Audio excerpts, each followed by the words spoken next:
Looks nice. Rabbi say this today's shir. We're going to get to the nice anatomy of the animal. Dr. Epstein is here. He's going to love this stuff. All these books and we can't forget to bring. I have some pictures of Shkita as well. And then kata. Yeah. That's what it's saying. Got it. No. Zok the Gemara. Where are we holding? We're holding Daf Yomi with the base. Omer Avonu bar Rav Katino, Omer Rav Shimon ben Lakish. Nu sugya. Omer Avonu bar Rav Katino, Omer Rav Shimon ben Lakish. Shalosh pigimois hein.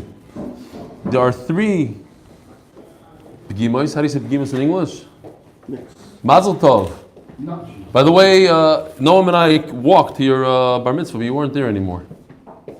So you know, we came to say Mazel Tov. What?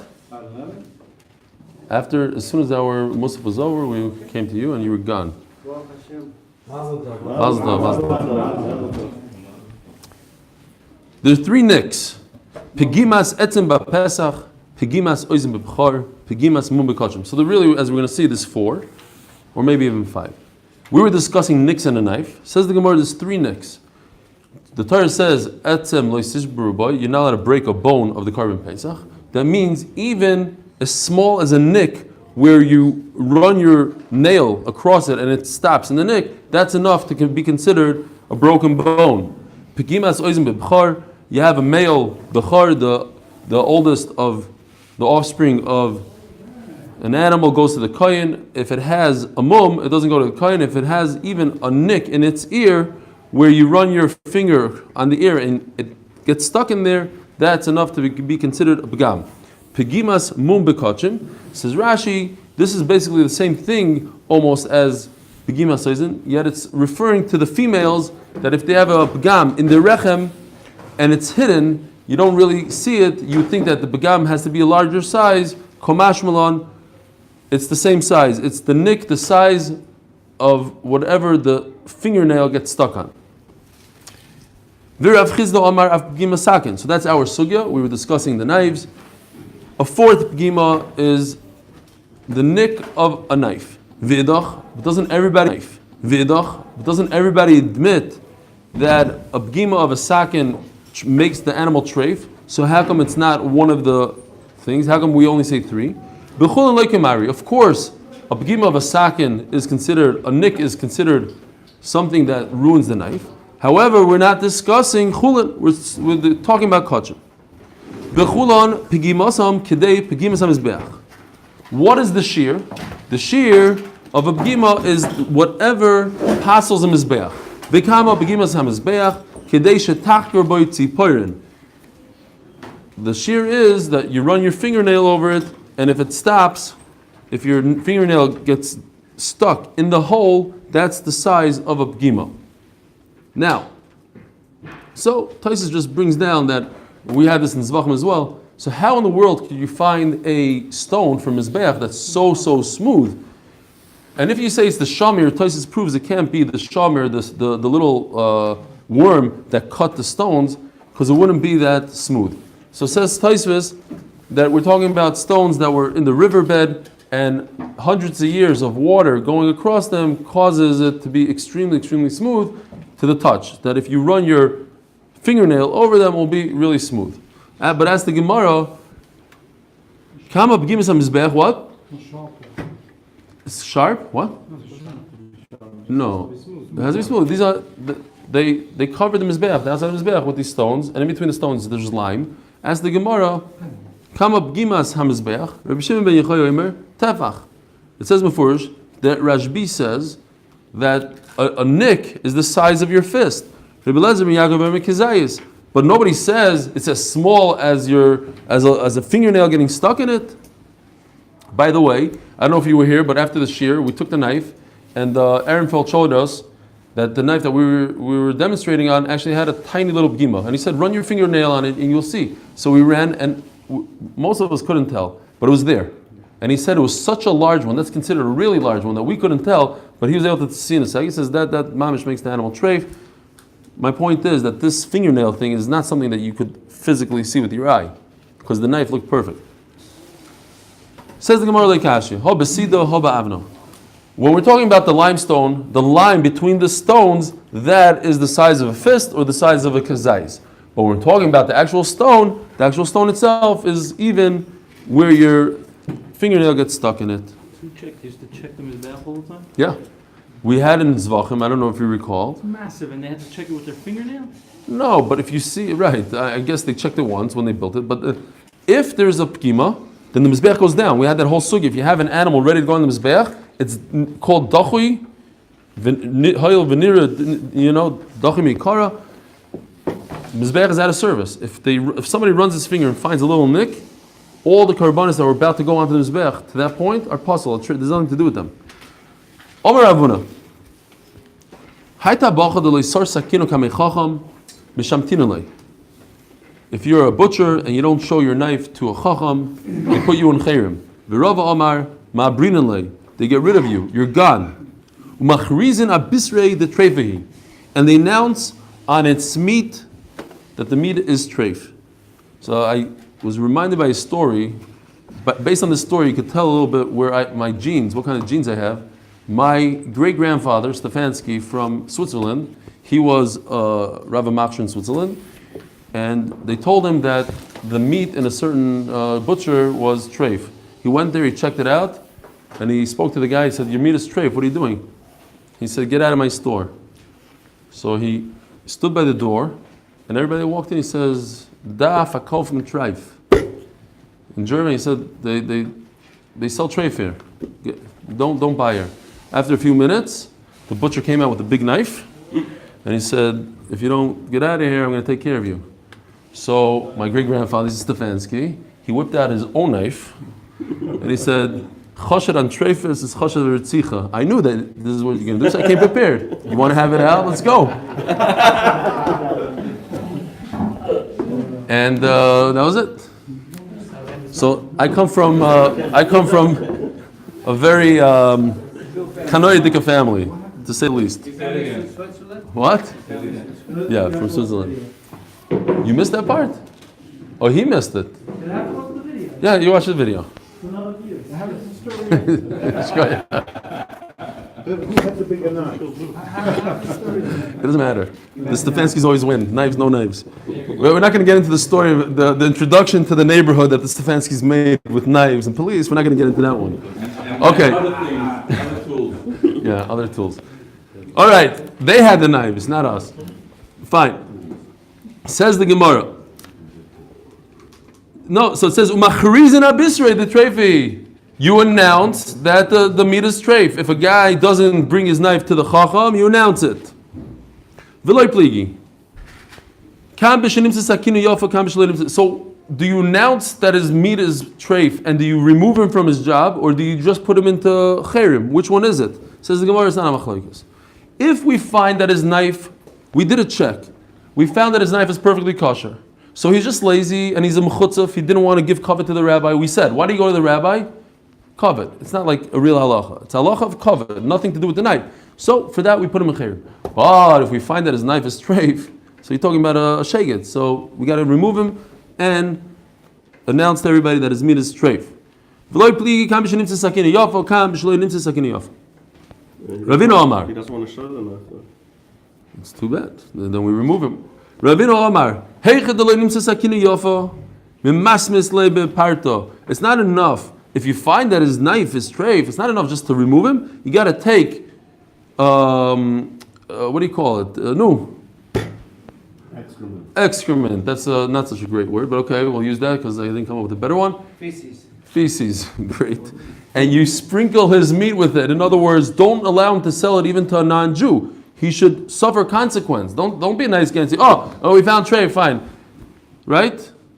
The guy from Muncie, you don't just, we found out that you're treif. No, you got to get him. So you take his meat and you spray it up with some stuff and you don't let him make money off of it. He should know not to sell treif to people. You can't even sell to a guy. Says the Gemara, the story. There was a, used to give it Daf Yomi. Yeah, we know the whole story. We went through this 6 times. He makes the coffee. He's the engine of the shear in a certain shul. And I think they misunderstood because it says you should sprinkle the feces over the meat. Yeah. With the head. Why? But the point is to cause him a loss. Says the Gemara, what's the story? No, he got divorced. The whole Mesa is not fine.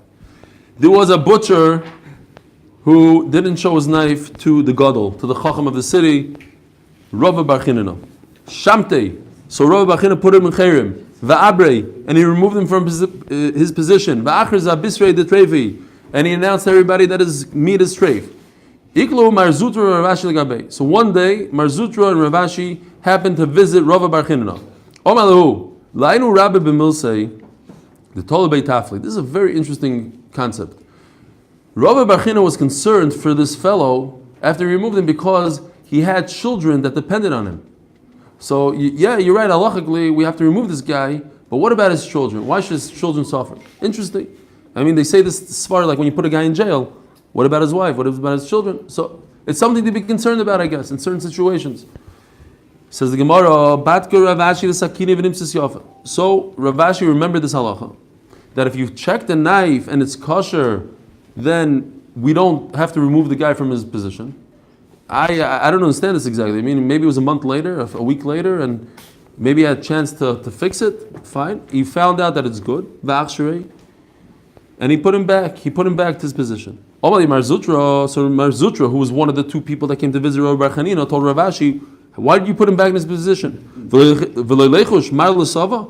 did you go ask permission first from Rabbi Bar Chanina? Go say, is this a good enough excuse to put him back in his position? I know that Rabbi Bar Chanina wanted to put him back in his position. I'm not going to ask him now too many questions. I found a way out of it. Rabbi Bar Chanina is going to be happy with me putting him back in his position without me asking him. Omar Rabbi Bar Huna. The point is, you ask, was it much later? The point is, that the Nakuda here is that he has to show it to Chacham to be checked. Yeah. And he didn't show it to Chacham to check. Right. So once he showed it to the Chacham to check, it was okay. I don't think that's the pshat. The pshat is that he checked it and it was kosher. It says before that it was kosher. What? But it doesn't matter when he checked it because the missing point is that he didn't show it to Chacham. And that's why. Yeah, but retroactively to make the buzz. Okay, fine. Omar Rabbi Bar Huna, Shein Lusha. So we saw in the Mishnah that one of the things that you're not allowed to shecht with is the jaw of an animal. Let's say I had that crazy picture of a live horse, but it's really a dead horse. The jaw of the horse. So if the tooth of the horse or the cow, whatever it is removed, human too. I was thinking about you, Mr. Kornbluth, because you were asking about the knife of the shechita. You said that doesn't have to be so thin. Over here you see it doesn't have to be so thin because a tooth, how thin is a tooth? They're not very sharp. But if it's dead, they can sharpen it. Oh, you're saying in a situation it's not a raya. I hear. Not a good raya. He says not a good raya. Okay, I hear. My brother-in-law told me a story today that I want to try to check the chicken with not sharp. The knife that wasn't sharp and he couldn't do it. Yeah, makes sense. We used to use regular This that the Mishnah said that you can't shecht with teeth is that the mechuber, but when it's removed from the animal, then you're allowed to. It says mufurish in the Mishnah you cannot shecht with teeth and a nail because they do akira. You're ripping and you're not cutting. It says Gemara when we're talking about teeth, we're talking about that there's 2 teeth, so it's similar to a knife that has a nick in it because the difference between the teeth is there's a little bit of a groove between the 2 teeth.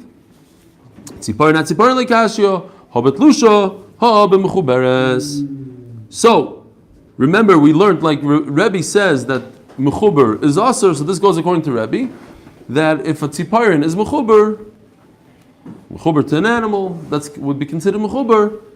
It's no good for shechita. Says the Mishnah.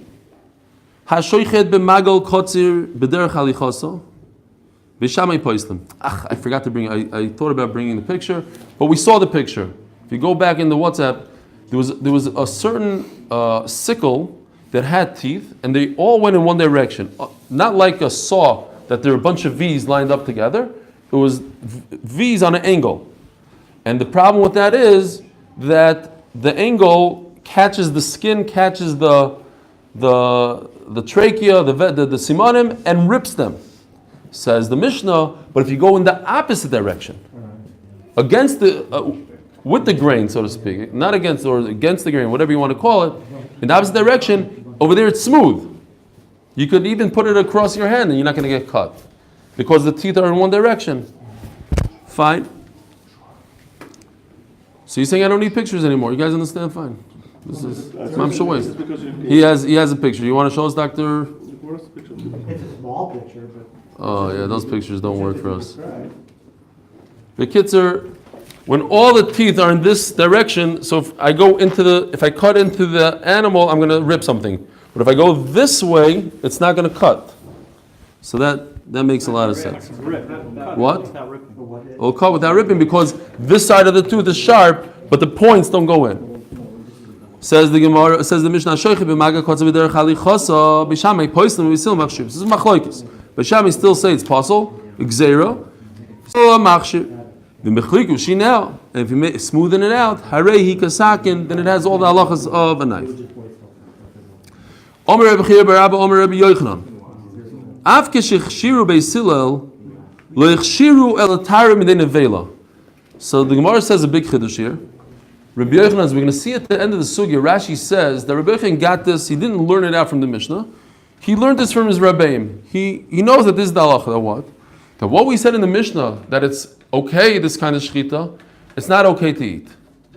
All we accomplish, if you shecht against the grain, so to speak, and it's sharp and it's shecht, it's only good that an animal that's shechted doesn't become an avela. It's a treifa for tumah. The only difference is tumah.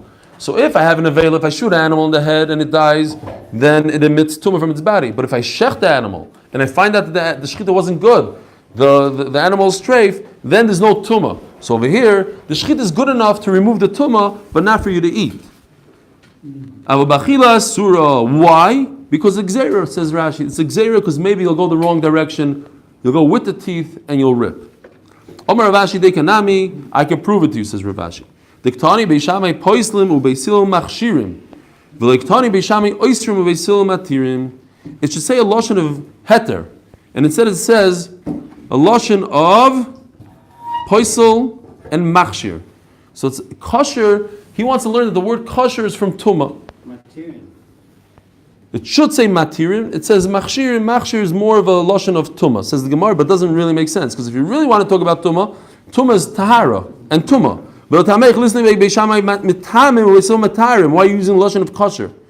Ella poisel machshirim v'oisrim matirim chadamilsi. That's not a good raya. We slug up the raya of Ravashi. Nevertheless, Rashi says that Rabbi Yochanan still is right because, or at least he still doesn't give in to Ravashi. He holds like Ravashi. Ravashi's right is not good, but he holds that there is a difference in our Mishnah that we're only talking about tumah and tyra. We're not talking about the right to eat this animal. Okay, so now we're getting to the fun stuff. What's the difference between fire and kosher? You mean what? Why is it? You're asking why? Maybe because of the gzeira. Maybe Basil is also chayshish for somebody shechting with such a knife. Shouldn't allow. I admit that it's a good shechita, but I don't want you to eat it because if you eat it, you might go the wrong direction. Or still part of that gzeira. For tumah, no. You're not going to shecht an animal with that kind of knife just to get it out of the tumah. You didn't gain anything. If you want to eat from it, then don't use that knife because you're going to be in big trouble. We're dealing with it right now, right? If we shecht a sheep on my porch, I spoke to my wife. She was extremely excited about this idea. That's the way to get you out of the house? I said, I have good news and bad news. I think you should go out for 3 hours to a spa or something. Oh, it's great. I said, but while you're away, we're going to have 200 people on the porch doing what? It's 45 gallons of blood all over the porch. It's not a big deal. We'll clean it up, I think, if nobody steps in at all. Yeah. So, but what we discovered on Shabbos during Kriyas Torah, it was after Shul, is that what if the animal is not kosher? then who gets stuck with it? We have nothing to do with it. And not only that, even if it is kosher, what do we do with half of the animal? If you're part of a factory, so they have an Arab that takes all the hind part of the animal, which is the better part. But we're going to be stuck with half a lamb. What are you going to do with that half a lamb? Unless you're Sephardi, you have to do nikur, you have to do all the stuff. Can't you trade it? But we don't eat that stuff. Most the Ashkenazim don't really eat it. Exactly. Anyways, this guy, if anybody's interested, the plan is, I don't know if it's going to work out. We're working on this. It's a very difficult, but it's hard to get a lamb and put it in a trunk and bring it upstairs and find a place to do it. We'll have to do it. But the plan is the guy's going to shecht it, and he's going to probably illegal, and he's going to show us all the animal parts, all these parts that we're talking about tonight. He's going to do melicha. He's going to do hefshet ha'ar. He's going to do all these things. Show us the lungs, blow up the lungs, and it will be very interesting for the rest of the Masechta. So one of the things we learned, there's five halacha Moshe Messinais in shchita. We spoke about shehiyah, that's pausing in the middle of the shchita, drasa of pushing down force, and there's one of the things is hagrama, and that's what we're going to be discussing today. Hagrama is that there's a certain area in the neck of every animal, whether it's a chicken or a cow or a sheep, where you can do shechita. And there's a limit to where you can do the shechita. You can't cut its jaw. It has to be in the kanan veshet, in a certain part of the kanan veshet. So, before we look at the Mishnah, we could look at some of these pictures. They're not in any particular order. So, this is from the Masorah Heritage Foundation, taken with permission, not to be copied. Okay, this is from the art scroll, the Hebrew art scroll. I found one in the shul. The English did not have this color picture. Mendy's art scroll, or in the shul that I learned, it had this, and I snapped a quick picture and ran. So this is the cow. We're talking about today the trachea, and there's no discussion of the esophagus. Where the shechita is, that's later on in the Masechta. Right now we're talking about the windpipe, the breathing pipe, the trachea. I wanted to bring, if you know all the mazganim have that white pipe that comes out and drips, that's what it looks like basically, in my mind. Okay, just from the pictures. It looks like this. You see this white, I should have brought one. Fine, I should have cut it off my mazgan and have the guy repair it tomorrow. So, basically this funny thing, we're going to be discussing this funny guy over here. This looks like a flute to me. Right over here. This is the blast part of it. This is what goes into the mouth of the animal, towards the head. The rest goes to the lungs. Okay. Now, it's made out of these cartilage. Thank you, cartilage.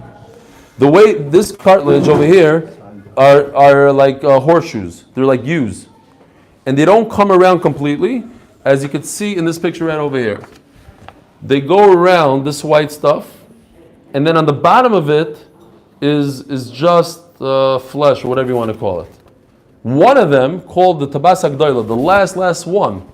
You have many of them, you see, a lot of them, maybe 100 of them. The last one is tabas hagdoila. That's the only one that comes around in a complete circle, and that's a big nafkamina.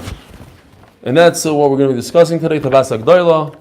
And here's a better picture of it, a better view. You see they come around, but then this whole red area is meat. So it doesn't have the connecting. It doesn't connect. And that could be a problem according to Rabbi Shmuel, and maybe. In between, now you see these grooves? It's like a train. You have one car, another car. In between the groove is a different halacha than if you shecht on the cartilage. I can't even say the word. Frankincense. It's a silent I. What? Silent I. Just ignore the I. Just say cartilage. Cartilage. Yeah, ishkoyach. Okay, now, this guy over here, or this part over here, is called tabas hagdoila. Because all these guys are rings, tabois. And the last one is called tabas hagdoila. That's what we're going to be discussing, whether or not you could check in this guy. Moving forward, past the tabas agdoila, from this line, or this part over here, that's called a koiva, that's called its cap, its hat. And then in this hat part, there's two parts of the hat we're going to be discussing, but if you look over here, it goes upwards. Right over here, there's a point to the hat, and from that point it goes downwards. This is called shipuya koiva. From here it goes downwards. And also nafkamina. This is also a line that you might be able to shechten. In the hat are two chiti, which in English are the vocal cords. They're called chiti because they look like the grain of wheat. That's also a point of, do not pass that. Don't pass that point. Here's the chite. So this is a real picture of the chite, the vocal cords. What else do I need to show you? There's another part over here that Rashi talks about. This guy right over here, Rashi says, this is not the shipuya koiva. This little part underneath, it's the opposite side of the koiva. Rashi says, don't confuse that with this part. This is shipuya koiva, not this guy over here. And so basically, hagrama. I'm giving out the whole sugya just in pictures. We can close the Gemara and go home. The hagrama means that if you start shechting straight and then you make a right turn, that's hagrama. Veering off course is hagrama. Or hagrama can also mean shechting in the wrong place. Let's say I shecht over here, that's hagrama as well. If I even start over here, the Gemara calls that hagrama. I just made a black line over here because you can notice how it starts tapering down. That would be shipuya koiva. That's where the koiva starts going downwards. That's a different area than this. This area might be considered part, or not part, but kosher for shchita because it's close to the tabas agdoila. This is tabas agdoila. Yeah, we're gonna go into it. So let's. The groma is shechting outside the right. Exactly. Hagrama means to shecht outside. Just the literal translation means to veer off. Hagrama, like to veer off, but we're using it also in shechting it in the wrong space, the wrong place of the kana. Says the Mishnah. Hashoichem mitoich hatabas. What does hatabas with heyedim mean? Hatabas is referring to tabas agdoila. This cartridge. Right over here. Not these white guys that are the regular tabois, but this guy. So if you shecht inside the tabas agdoila, v'shir ba meloy hachut apnei kula, and you made a nice cut. This actually, if you look over here, I forgot to show you this picture. Over here you can see in a real animal, here's the tabas. And you can see over here that it doesn't close. The tabas ends here and ends right here. You see this? So that's a real picture. And here's the chiti. If you look closely, you see, this is not, didn't print well, but in the real one you can actually see the two, the vocal cords right inside here. Is this the top or the bottom of the neck that you're showing us? This is the last part, closest to the mouth. But is it this way around or the other way around? You're saying, is it this way? That's my question. Is it the... No, we're shechting from this way. We're shechting, I'm pretty sure, this is the protective part. Logically, it makes sense that this is protecting The esophagus is connected to the other side, to the meaty side. this side. Right. You're hitting this first because, and I'm assuming that's why it has more protection on the bottom. That's where it gets zetzed a lot.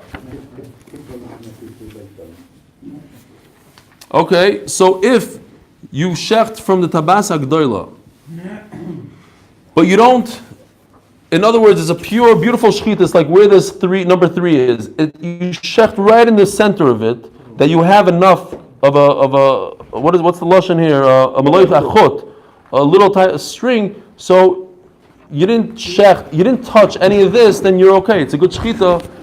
That's good. Rabbi Yossi, Rabbi Yehuda Omer, meloich chut al pnei ruba. So Rabbi Yossi, Rabbi Yehuda comes up with the chiddush with his shita that rubai kekuloi.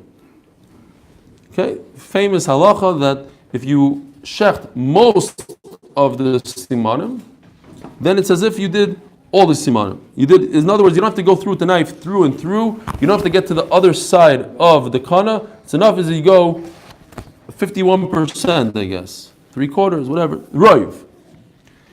Says the Gemara, Rav Ushmuel Damar Tarvayu Halacha Rabbi Yosef Rabbi Yehuda. Now halacha is like Rabbi Yosef Rabbi Yehuda that all you need is roiv. Va'af Rabbi Yosef Rabbi Yehuda loy omar ela b'tabas hagdola. Now the Gemara is going to discuss this line, so it's kedai to remember this. Va'af Rabbi Yosef Rabbi Yehuda, and even Rabbi Yosef Rabbi Yehuda didn't talk about ela b'tabas hagdola. He only was discussing that one part. In other words, I could only do shchita in the tabas hagdola according to Rav and Shmuel. Tremendous chiddush, right? Obviously, we don't pass him like that. You could only do shchita. You hear this? You can only in this quarter of an inch area of the animal's neck. 99% shchitas would be possible. Well, if that was the halacha, so we'd have to be very careful, and we'd have to check with your finger and put our finger. It would be impossible to do shchitas like we do today. But that's what they hold. They hold in Rav Yosef, in Rav Yossi, that it's only into Tabas Hagdola. Now, there is a way out. Hold on. No. Tabas Hagdola means you could do Roiv at Tabas Hagdola. But anywhere else you can do kosher. No. Hold on. Look what it says. Hoyil umakefes is kalakana. Since the Tabas Hagdola goes around in a complete circle, like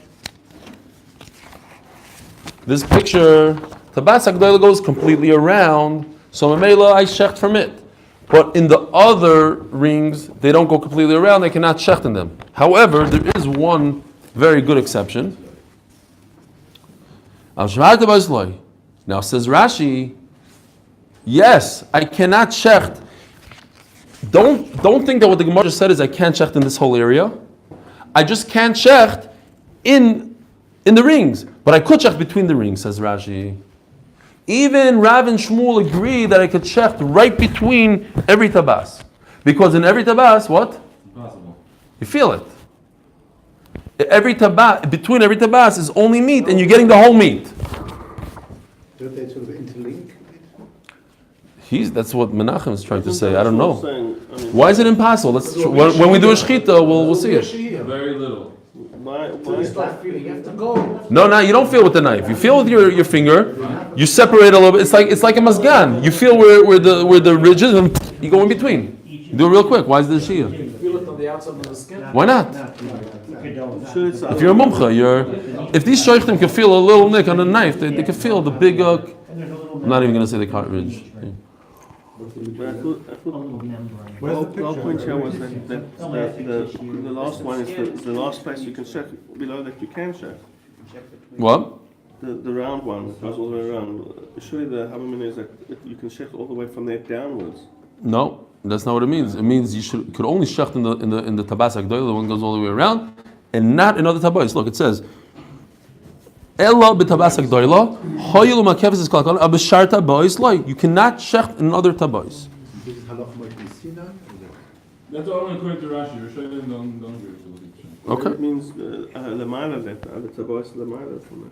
Says the Gemara. Vatanya. The Gemara has a question. Vatanya Rabbi Yisrael Imer Yitchasem B'Beis.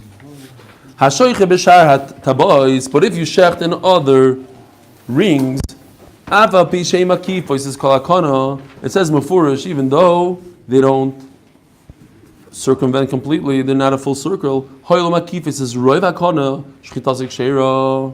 So now the Gemara is saying over here that we have another concept. Rubik Kula, not just, we said Rubik Kula, a guy goes with his knife, Roiv of Tabas Agdoila, it's Kikula. Now the Gemara is saying, even this is Rubik Kula. Just halachically, it's as if the whole thing is completely covered. It's a complete circle. Why? As Rubik Kula. And if this is a complete circle, then I could shecht through this l'chatchila because it's Rubik Kula. It's two separate halachas of Rubik Kula. I mean, the ring itself is considered The ring itself is considered Rubik Kula, not the shchita. Before we're talking about the shchita is Rubik Kula. You don't have to shecht completely through and through this tabas agdoila that's completely a circle. I don't have to shecht the whole thing. I could go 51% down and that's enough. Now the Gemara is saying the ring itself is considered Rubik Kula. It's considered completely a ring because of Rubik Kula. This would be a kasha on what the Gemara just said in the name of Rav and Shmuel. Umugremes. psula. Now, if I go and I come out of the tabas, I go through the tabas. Another halacha says Rashi. Afilu ruba b'toich tabas umiyuta lemala mitabas hagdoila. It's considered agrama. So if I go over here, I make a turn, and that's considered mugram. And what's the halacha? Psula. Hey Reb Chanino ben Atignois al hamugremes shiksheira. Another halacha. Reb Chanino ben Atignois, and this is how we pass, can I believe? That hamugremes is kosher. So, what does that mean? That even if I made a sharp turn, I veered off course, it's still kosher. But you've already done right? Well, that's another thing that I forgot to tell you. This Rashi over here. Right first, then you veer off course. Where is it? That's the Rashi I want to point out. I don't know if, go back to, look at Rashi. There's a Rashi on Omid Aleph by the wide lines. I don't know, on your Gemaras. Rashi did maskum Eloy hachut. So Rashi is talking about Hagram over there. And at the end of Rashi says, Pasli Rabbanon. Even though you did roiv in the right place, it's still possible. Hoyel u'gemara b'psul. Okay, that goes according to Rabbanon. The Rabbanon l'chayr don't hold of Rubik Akula, but Rashi over there says that if you finish off not the right way, it's no good. Omar Rav Yosef, this is not Rabbi Yossi that we're talking about. This is Rav Yosef, Tamar. Rabbi Yosef reviewed the Tartik Omar. He said two halachas, like we discussed. Two halachas in roiv. Halacha number one is that if you shech to the tabas agdoila roiv, it's enough. Halacha number two is that every tabas is considered a good ring because of the halacha of Rubik Kekula. Says Rav Yosef, Rav and Shmuel Sari Kevosei Bechada. Upligi Alei Bechada. Rav and Shmuel hold like Rabbi Yossi when it comes to tabas agdoila, that if you shecht most of the tabas agdoila, that's enough. Right? That's what we do today. You don't really have to go through all the simanim. You go through most of the siman and that's enough. However, they're mechulik on Rabbi Yossi. Where could you shecht? And they hold you could only shecht. Rabbi Shmuel hold you could only shecht in the tabas agdoila, the last ring, and no other rings. And we don't hold, and they don't hold that you say Rubik Akula when it comes to rings. Between the rings. Oh, between the rings, according to Rashi. Menachem says that he doesn't like the pshat. He holds like other Rishonim. Okay. We go like Rashi. Maybe that's what he means by going in a slant. He feels that he's hit the actual cartilage, and then he just moves it. What's the word? The cartilage, whatever it's made of. Cartilage. Yeah. And he moves a millimeter across, find the gap. Yeah, but that Mendy pointed out that would be shihir. That would be grama, no? If you do it in one smooth, yeah. It's very sharp and it goes. Just got it. But you can't stop. You can't go. Oh, sorry, I hit, and then take a turn. That would be He got it on an angle. Okay. What's this for Rubik Kula? Why do you need the whole cartilage? What? Why do you need this whole cartilage? Why is the ring, the open ring, no good? We need this for Rubik. Oh, you mean why does it pass it to begin with? Yeah. Because Rubik Kula, what's that? you have to shecht something that's whole. You're not shechting something that's whole. You have to put it in a spot that it's whole. This is either you get all red or all white, but you can't shecht in a place that's half white. That's what he's saying. In between the rings, you're shechting something that's all red, it's all meat, so it's shechting all meat. If you're going to shecht white, make sure that it's this guy white and not this guy white. You don't have to cut the whole thing anyway. That's roy labilo. It has to be in a place at least that has a roiv, that has a thing. If you make halachak roiv, then it's halachak roiv. But I don't know. The Gemara is going to discuss this point. Now the Gemara asks, "V'loy Omar v'ha loy Omar kamri."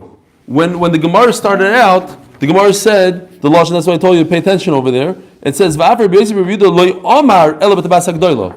It's not Rav and Shmuel. It's Rabbi Yossi. They're saying it in Rabbi Yossi. Loy Omar ela b'tabas hagdoila.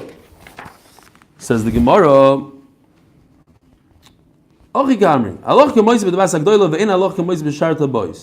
Rashi explains when they said the word loy omar, they meant to say he didn't say what he's saying is not true. It's shtusim. What's Rashi's lashon? Loy omar v'loy klum. Not that Rabbi Yossi said. They're saying in Rabbi Yossi loy omar v'loy klum. What he said is nothing. Says the Gemara.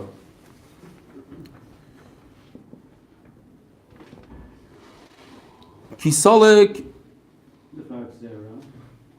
Kisolik Rabbi Zera. Ochal mugremes the Rav Shmuel. He ate a shchita from what Rav Shmuel said is no good. In other words, like we eat today, from all these other tabais. From this part, the shchita was done over here, and that's what he ate. Says the Gemara, Amrilei, Lav Master the Rav Shmuel. Don't you come from Bavel? So what if he moved to Eretz Yisrael? Amalahu, Man Amra, who said that's what Rav Shmuel said? Yosef Bachia. Yosef Bachia, Mekuli Alma Gomer. He takes from everybody, listens to everybody. Maybe they didn't really say it. Maybe he heard it from somebody else. Whatever the pshat is, it's not accurate. He's not accurate. Shomar Rav Yosef Ikbid. How could he say that about me? Omar, I know Mekuli Alma Gomer. I'm a type of person that just says over from other people. I know I'm a Rabbi Yehuda Gemirna. I hear everything from Rabbi Yehuda. I say over from Rabbi Yehuda. Dafidu Sveika the Gavri Goris. Where Rabbi Yehuda himself has a problem, he doesn't know who he heard from. He says it from everybody. He says it in his. When he quotes something, he says, I don't know if I heard it from so and so. I don't know if I heard it from so and so. But he quotes it and he says specifically that he has a problem, that he has a suffix. Don't Rabbi Yehuda Rabbi Yirmiyah Bar Abba Suffix Mishmei the Rav Suffix Mishmei the Shmuel. He, as is known, that he once said, I don't know if I heard this from Rav, I don't know if I heard it from Shmuel, that what? This halacha, Shloisha Matirim Zabachar B'Mogim Shem Mumcha. The halacha is that if you have a Bachar firstborn and it has a mum, no good. What's considered a mum? Even, let's say it's missing a limb, it's very obvious to everybody that it has a mum. You have to have a rabbi to tell you it's a mum. But the halacha is that if you have 3 laymen that say, yes, it doesn't have a leg, let it go, then it's considered, it's also good. But he wasn't sure if he heard this halacha from Rav or he heard it from Shmuel, so he stuck it in. He didn't say, oh, this is the halacha. He said, I heard it either from Rav or I heard it from Shmuel. So don't tell me that I'm just quoting people. What I say is from Rav Yehuda, and it's very accurate. Okay, so let's say even the halacha is not like Rav Shmuel. Rav Shmuel didn't say it. But at the end of the day, Rav Zera comes from Bavel. And in Bavel, they were makbid on this halacha. I guess they never ate from all their shchitas were from this brown part right over here, tabas agdoila, and not from the white part. So just because he moved to Eretz Yisrael doesn't give him the right to, American moves to Eretz Yisrael. It's also for him to stop beating Chol Stam. Has to continue. What? That should keep 2 days yontif. 2 days yontif, exactly. You should keep 2 days yontif. Exactly. Very good. You should keep 2 days yontif. If Americans had to keep 2 days yontif, nobody would make aliyah. The only reason people make aliyah is because they don't have to keep 2 days yontif. I mean, that's at least my wife. The only reason she's living here is because of yontif. And then when she goes back to America for Pesach, I was like, we sit in the hotel. We don't. I mean, no. You have to keep 2 days over there. It's a problem. All right.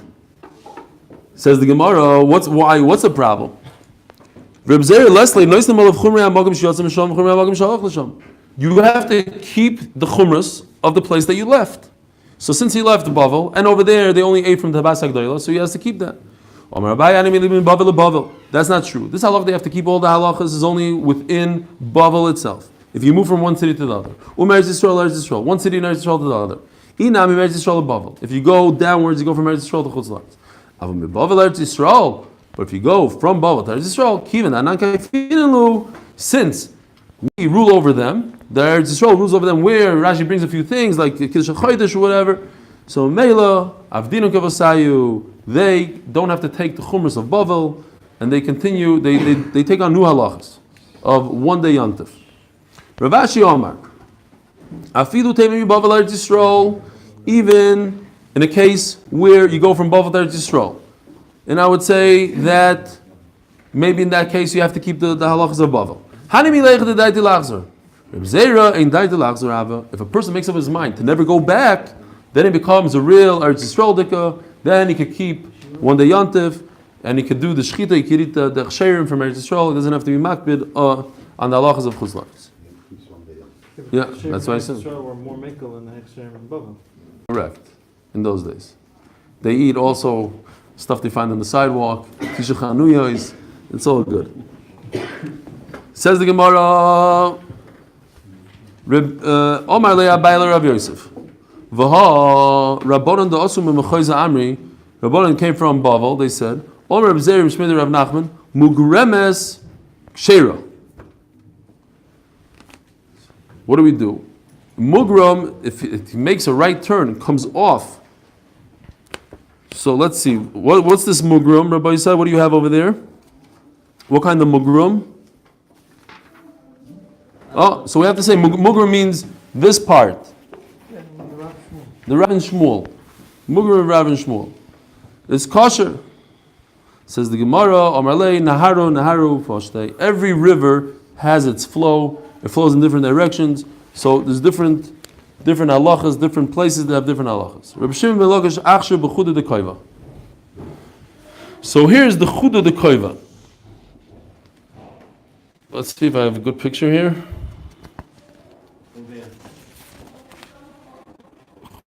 Chuda de shipuy koiva. Okay, so basically, till this point, the koiva is again this thing that looks like a hat. Yeah, it looks like a hat. I don't know. It's a nice pointy hat. If you see over here, it goes up and then down. So he was machshir shchita up to this point, up to the chuda de koiva. Yeah, ready? See, up to this black line, up to here, but not this part over here. Gisa gisa. So Rashi says, what's gisa gisa? Too much. You're being matter too much. It's enough to say this part, the Tabas HaGdolah, why are you going up to here?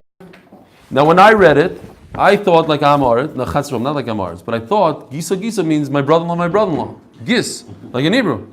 That's the Ritva says it. And that's what I saw afterwards, the Ritva says it. Thank you. Because Rabbi Yochanan, everybody knows the famous story with the Rabbi Yochanan Shlakish.